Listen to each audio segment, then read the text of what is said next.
سلام. توی این مدتی که از شروع قیام اخیر میگذره، رژیم خامنه‌ای تلاش کرد با بستن بی سابقه تمام روزنه‌های اینترنت راه هر گونه خبررسانی آزاد از قیام رو ببنده و فقط ورژن سیاه نمایی از قیام رو از طریق رسانه‌های حکومتی باز بذاره. تلویزیون آخوندی هم که از همون روز اول از میزان شدت و سرعت و گسترش قیام غافلگیر شده بود، تلاش کرد که مطابق رسالت خودش در وارونه کردن واقعیت‌ها هر روز یک تصویر غیر واقعی تر رو القا کنه و به زور به نیروهای خودش روحیه بده که هر چقدر از روزهای واقع دور میشیم به واقعیت ماجرا بیشتر نزدیک میشیم. هرچه از این روزها یعنی شنبه و یک شنبه آشوب دورتر میشویم به واقعیت ماجرا نزدیکتر میشویم. در این واقعیت ماجرا که تلویزیون آخوندی میخواست ارائه کنه، یکی از قرص‌های انرژیزایی که در ابتدا استفاده میکرد عده قلیل نمایی تعداد تظاهر کنندگان بود که خلاصه بگه که عده معدودی بودن، عددی نیستن و بسیار کم بودن و این حرفا. عده واقعا قلیل. آشوب طلبان چقدر سربازشون کم بوده و از هرج و مرج طلبی عده‌ای معدود. تعدادشون اونایی که تخریب میکنن چند نفرن، عددی نیست. از اونجایی که هرچی میگذره با تصاویری که منتشر میشه واقعاً به واقعیت ماجرا بیشتر نزدیک میشیم، تصویر کاملتری از این عده قلیل هم پیدا میکنیم.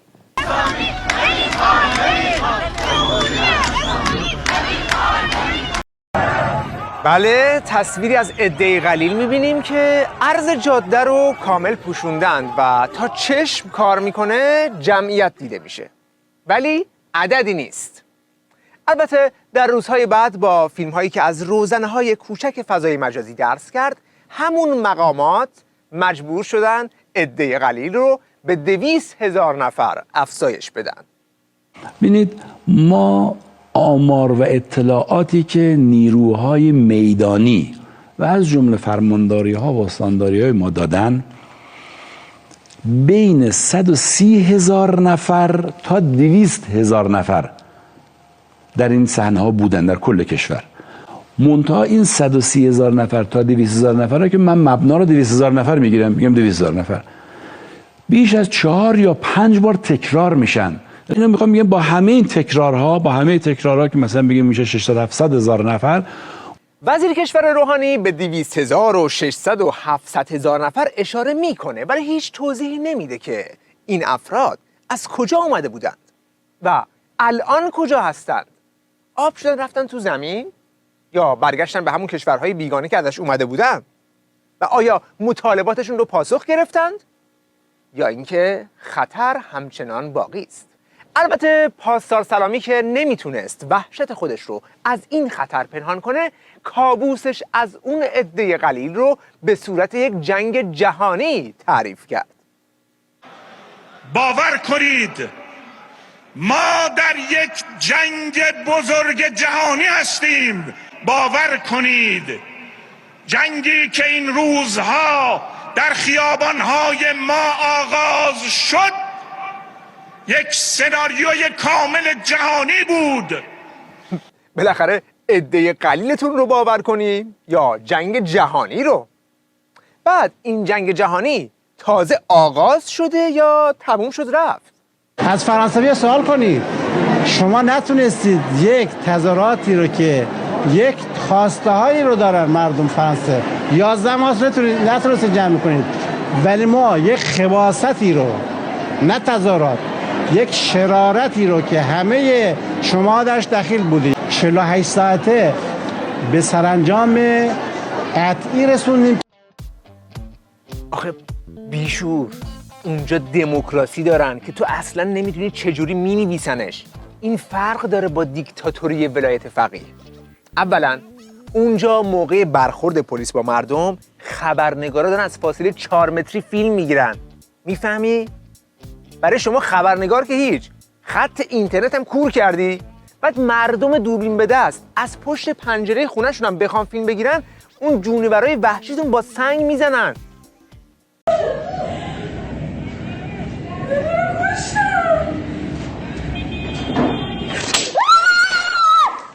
اونجا پلیس داره از باتوم و سپر استفاده میکنه، بعد توی وحشی رفتی دوشکا و نفربر آوردی برای مقابله با مردم.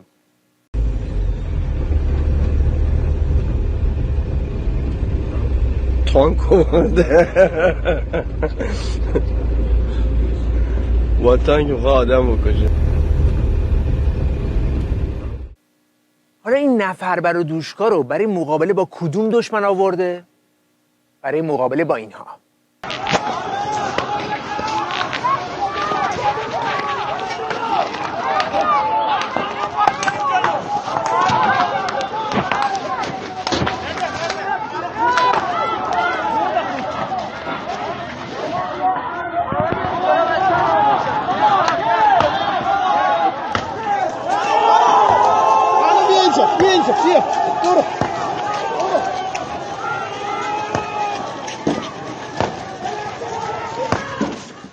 پس معلوم شد اون جنگ جهانی که میگفت منظور ناوهای آمریکا اینا نیست. منظور همین مردم تا دندان مسلح هستن که حتی سنگ هم ندارن، دارن سنگ جدول رو خورد میکنند.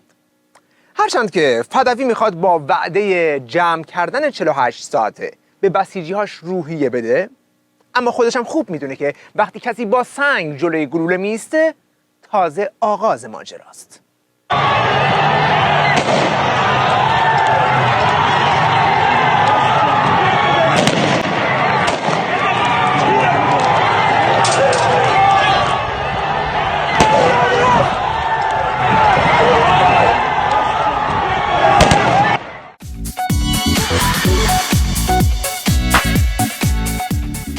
تلویزیون رژیم آخوندی توی این مدت تا دلتون بخواد تصاویر ساختمون‌های سوخته نشون داد و فریاد وا مصیبت‌ها که جهیزیه اکبر سوخت، عبدلی بیکار شد، حاجی هم برای گرفتن پول بانکی پیدا نمی‌کنه.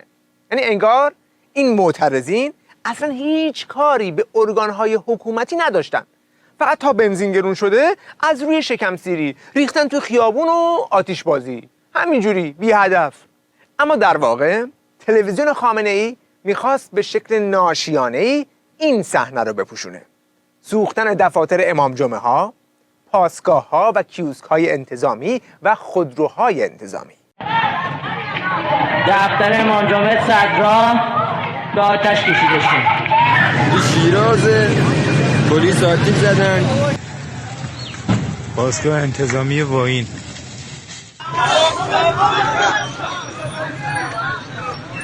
اونم نه یکی دوتا، 140 تا اماکن دولتی رو آتش زدن، 9 تا اماکن مذهبی رو آتش زدن. در نیروی انتظامی 183 مورد خودرو در خصوصی. البته تلویزیون حکومتی از سوزوندن اماکن این ارگان‌های سرکوب تصویری نشون نمیده. همچنین نشون دادن تخریب اموال عمومی نظیر تمثال مقام معظم هم براشون خط قرمزه. اکسین مزدورم. آقا آتشین می شود. ولی به جای این تصاویر تا دلتون بخواد صحنه سازی نشون میده با آوردن نفرات خودی که به اسم صداشون میکنه و براش گریه مصنوعی میکنند. آقا این درست خدایی چی بگی آدم؟ مردمم؟ نه به خدا مردم نیستم. اشکای این مرد به خاطر گرانی بنزین نیست، به خاطر سوختن جهیزیه دخترش است به دست اغتشاشگران. گریت گرفت اکبر. آخه خیلی زحمت کشیدم من اینا. تقاضا دارم این کسایی که این همچین کاری کردن مسبب شدن، تو اون کسی میپرستید اینا رو به حد مجازات برسونید. یعنی یک کوچکترین ذره کوتاهی نکنین از جرم اینا. این سوژه تکراری اینقدر با عوامل تیویریش دوست جونجونی بوده که شبکه‌های دیگه هم برای مصاحبه سراغ همین رفتن تا باز دوباره همین سناریوی تکراری رو تحویلشون بده. جهیزیه، گریه مصنوعی، اشد مجازات. والا این جهیزیه دخترمه. بعد از جمع سهم کرده میگه برید من بچه‌مو زندگی درست کنم. آقای درسته که مردم یه قول زندگی مردم رو بسازونن. بوده این راهی نیست که بیان اعتراض بشه اینجوری به مردم نشون بدن، به مسئولین نشون بدن. به اشد مجاز تمام اینایی که پایتمانی شدن که یه همچی کاری بلای سر مردم آوردن. محاکمهشون کنم به شدت مجازات کنن، یعنی یک چیزی اونور اشد باید مجازات بشن. حالا ببینیم که این گریه های بسیار طبیعی بدون اشک دقیقاً به خاطر سوختن چه چیزهایی بوده. وقتی به جزئیات تصاویر دقت میکنیم میبینیم که این جهیزیه عبارت است از یک ترازوی عتیقه، دبه ترشی پلاستیکی، چند تا کارتون نسوز که خیلی جالبه دور و برش همه چی سوخته ولی کارتون نسوخته. دبه پلاستیکی هم ظاهراً از یک جنسی بوده که نمیسوخته. در ضمن این فرد اونقدر با تیم خبرنگاری تیوی ریش رفیق فاب شده بود که همه جام دور و برشون میچرخید، مثل این صحنه که به طور اتفاقی در کنار این مصاحبه هم دیده میشه. ولی خب مهم اینه که اشد مجازات رو درخواست کنه. محاکمهشون کنم به شدت ها. ناگفته نمونه که این فرد بعد از این صحبت‌ها در فضای مجازی مورد اشد استقبال مردم قرار گرفت و طوری آبکشش کردن که تلویزیون آخوندی ناگزیر برای سومین بار باهاش مصاحبه کرد تا روشن کنه که بالاخره اون جهیزیه چی بود. که شبکه خبر پخش کرده خب داره تصاویر راپلر نشون میده که دبه ترشی هستش و اینها، ولی وقتی که من دارم مصاحبه شما میگم پشت سر شما دقیقاً مشخصه بخشی از جهیزیه دختر شما پشت سر شما بوده. بله، هم پشت سر من بوده، هم میقداشم بالا هم بوده که آتیش گرفته بوده، سوخته بالای همونجا که بوده، یعنی بالای اون راپله بالاتر که میره تو پشت اون اونجا هم سوخته بوده. بعدم خود زیرزمینم که آتش نشانی اومده آبو خاموش کنه با آب کلی نه تو زیرزمین یه مقدار وسیع جدن اونجا بوده که اونم پر آب شده و اونم به درد نمیخوره، خراب شده. همه این صحنه سازی‌های مضحک و این مصاحبه ها برای اینه که از زبون این دستچین شده های صدا و سیمای دروغ خواسته های ولایت رو مطرح کنند، یعنی هم اشد مجازات رو توجیه کنند و هم دیگه کسی برای اعتراض توی خیابون نیاد. به خدا درست نیست، این کارا خوب نیست. این اعتراض نیست. چی بگه آدم؟ این اعتراضه؟ آخه این کجاش اعتراضه؟ من درخواست اشد مجازات رو دارم. آقا جون مگه نمیگی بنزین گرون شده؟ خب چرا بنزین رو میریزی رو بیلبورد آتیش میزنی؟ اعتراض داری به گرونی آقا جون؟ بشین تو ماشین جلوی در خونت، بنزین هم اصلا مصرف نکن، همونجا اعتراضاتو بکن. این ماشین خودش کلی وسیله اعتراضی داره، میتونی نور بالا بزنی، نور پایین بزنی، بوق بزنی، اصلا شیشتو بده بالا، هر چی دلت میخواد داد بزن. خیلی ناراحتی آقا جون برفاکن رو روشن کن. 3 تا حالت داره، تند داره، یواش داره، کند داره. مرگ بر گرانی، مرگ بر گرانی. اصلا خیلی ناراحتی، مرگ بر گرانی، مرگ بر ببخشید، من درخواست اشد مجازات رو دارم، واقعا اشد مجازات. آقا اعتراض میخواید بکنید، به استکبار جهانی اعتراض کنید، به یاوه‌گویان شرق و غرب اعتراض کنید، برید دیوار سفارت کشورهای دیگه از اونجا برید بالا. نه هزینه‌ای داره، نه خطری، نه اینکه بیاید توی خیابونا رو ببندید، تصویر مقام عظما رو بکشید پایین یا اونو. آخه اون جوونی که میره بالا تصویر رو میکشه نمیگه از اون بالا میفته پایین؟ تازه این کارو میکنه. آخه چرا ماسک میزنه؟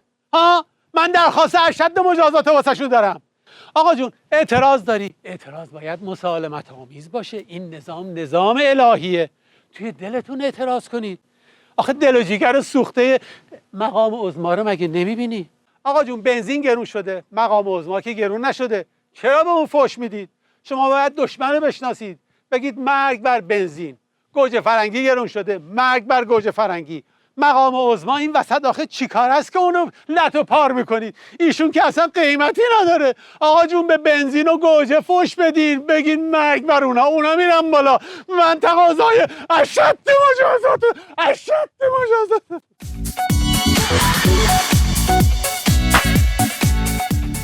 یک موضوع مهم دیگه که تلویزیون آخوندها به جزئیاتش نزدیک نمیشه، موضوع کشتار مردمه.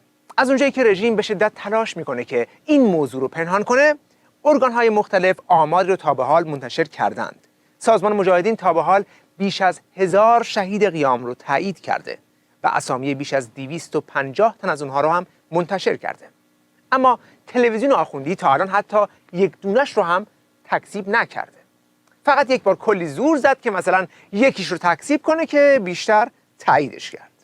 مثل این عکس که در شبکه‌های اجتماعی منتشر و گفته شد صاحب عکس در آشوب‌های هفته پیش به دست نیروی انتظامی از پشت هدف گلوله قرار گرفته است. اما اصل ماجرا را همکارم آقای سلامی پیگیری کرده. من محمد رضا اسفندانی، پدر نیکتا اسفندانی، ساکن مهرآباد جنوبی.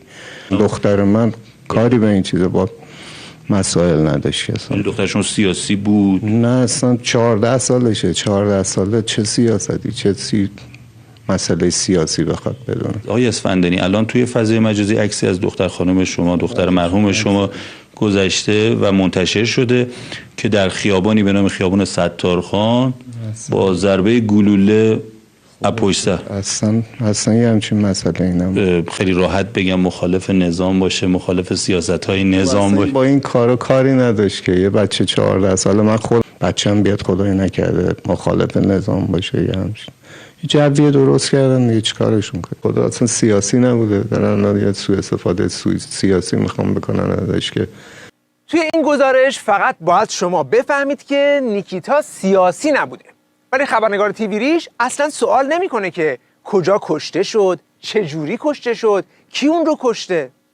اگر هم جایی چیزی توضیح داده شده رفته زیر قیچی اخبار تیوی ریش، چون تا روز 10 آذر خطشون این بوده که مطلقاً حرفی از کشته های مردم نزنن و هر نوع خبری در این رابطه رو تحت عنوان شایعه کتمان کنند.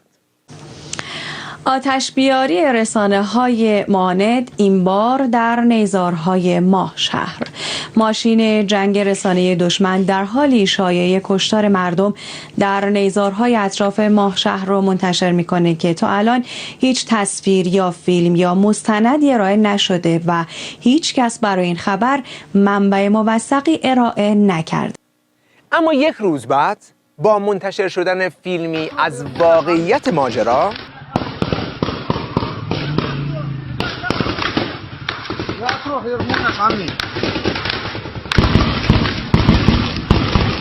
مجبور شدن بپذیرن که این شایعه خیلی هم شایعه نبوده و شروع به مالکشی جنایت مأموران وحشی خامنه‌ای کردند. نیزارهایی که ملاحظه می‌فرمایید هم پشت سر هم در سمت راست نیزارهایی بودن که گروه‌های معاند در همین نیزارها مخفی شده بودند و اقدام به تیراندازی به سمت مأمورین می‌نمودند، ولی الحمدلله با درایت و هوشیاری که نیروهای مسلح حضور میدانی که در اینجا داشتن الحمدلله توطئه‌شون نقش برآب شد. خب اگر مدعی هستی که با حضور میدانی توطئه دشمن رو جمع کردی، خب پس چرا از این درایت و هوشیاری نیروهات هیچ فیلمی نشون نمیدی؟ بقیه کشورها اگر میخوان مثلا برن یک باند مواد مخدر رو بگیرن، با خودشون خبرنگار میبرن، از درگیریشون فیلم میگیرن که قدرتشون نشون بدن. ولی تو خبرنگار که نبردی، اینترنت هم بستی، از قضا توی ماهشهر 2 هفته. پس یعنی خودت هم خوب میدونی که وقتی با دوشکا به مردم بی‌دفاع شلیک کردی، جنایتی مرتکب شدی که هیچ جور نمیتونی نشونش بدی یا توجیهش کنی.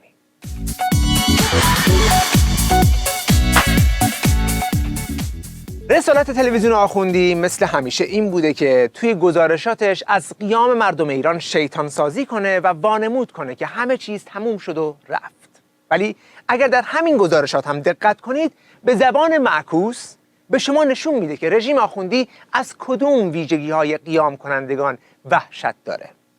1. سازماندهی. این تصاویر مربوط به دیروز در تبریز است. گروه‌های سازمان یافته و نقابدار در حال تخریب یک پمپ بنزین. 2. برنامه ریزی. از قبل برنامه‌ریزی شده و سلامی. مشخصه دیگه، وقتی 3 نفر 4 نفر روپوشه زدن صورتشون معلوم نباشه میزنن میترکونن زدن رفتن دیگه. 3. آموزش دیدن. هزینه‌های زیاد کردن، آموزش‌های دقیق دادن، پشتیبانی اطلاعاتی کردن. 4. شکستن دوربین‌ها و ماسک زدن که به نظر میرسه سرمایه گذاری میلیونی روی کنترل جامعه با دوربین‌های مدار بسته رو به خاک سیاه نشونده. اومدن از این قسمت به سمت بالا دوربین هایی که در اینجا ورودی های درب فرمانداری بود رو ابتداعاً روش پارچه انداختن و شکوندن. و 5.